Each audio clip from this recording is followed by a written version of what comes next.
Monthly TA. Highlights. June 2025. A caller was scheduled for a second job interview and was tasked with providing a presentation for the second interview. Her non-apparent disability flared up before the appointment, and she was unable to put the presentation together. She was seeking directions on how to approach letting the potential employer know that she needs additional time. She was uncertain if she should disclose her disability at this point, which was still in the pre-offer stage and not required.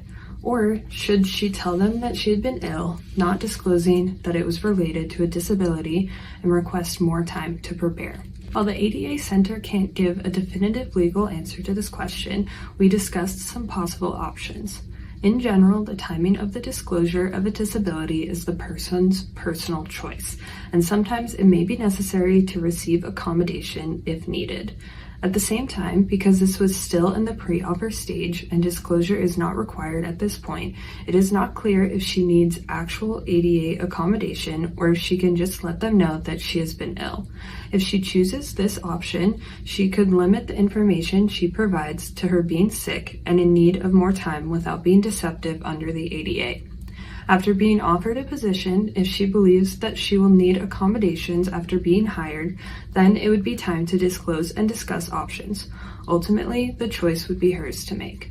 A caller has recently begun experiencing seizures and requested reasonable accommodation to use other transportation options when needed to perform job functions that require her to drive.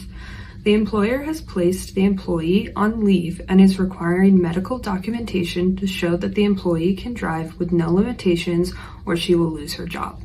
We discussed that many times there can be temporary or trial accommodations provided until a permanent solution can be found. Leave is not always a reasonable option if accommodation can be provided, such as the employee taking a taxi to her appointments instead of driving. Additionally, the ADA prohibits employers from blanket policies that require 100% healing if accommodations can keep the employee at work. We suggested that she approach the employer in an interactive process to discuss these possibilities. ADA coordinator for a city contacted our office seeking to understand if the ADA outlined a specific timeline to have a grievance from a person with a disability resolved. The situation involves a couple sections of sidewalk which are in a state of disrepair. One section requires significant engineering to make accessible with ProWag. The city's budget for incidental improvements has also already been allocated for the year. The ADA does not offer a specific timeline.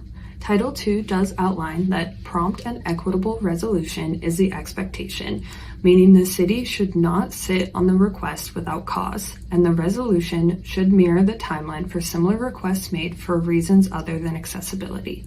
An ADA coordinator should navigate the process of requesting additional funding for the project during the current calendar year.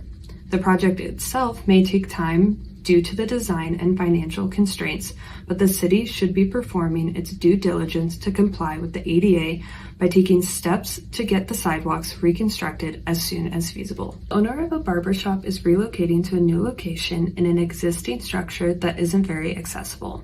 They wanted to understand more about their responsibility as a business in providing access to potential customers with disabilities. The ADA does allow a business to make normal business decisions for normal business reasons. The responsibility of the business is to remove existing access barriers which are readily achievable. The business owner should verify responsibilities with local authorities which may require more access than the ADA.